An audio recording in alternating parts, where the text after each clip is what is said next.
Jadi ada orang katanya nggak pernah sholat, pas lagi Ramadan terawih dari lapangan pergi ke masjid numpang pipis. Iya.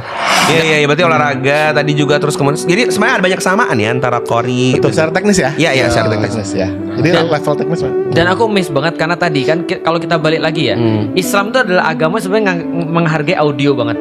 Benar-benar menghargai audio dan vokal. Itu adalah alat satu-satunya orang dakwah di zaman dulu. Artinya kan orang bisa sama kayak Al-Quran. Itu kadang-kadang orang ketika baca dalam hati sama kemudian ketika dia melafazkan itu efeknya beda.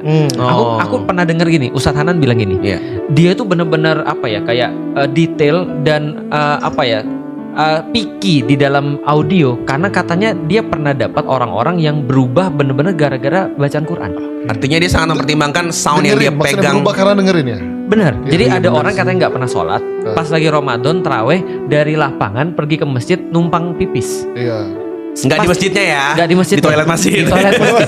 Iya, numpang masjid. Iya, ini terkira badui lagi ini apa gimana? Nah, setelah dia itu nangis dia di situ. Dengar imam. Dengerin imam. Nah, aku pikir kalau kita punya kemampuan kayak gitu bagus juga ya. Iya. Dan Nabi Daud kan katanya ketika bernyanyi gunung-gunung ikut di dalam Al-Quran.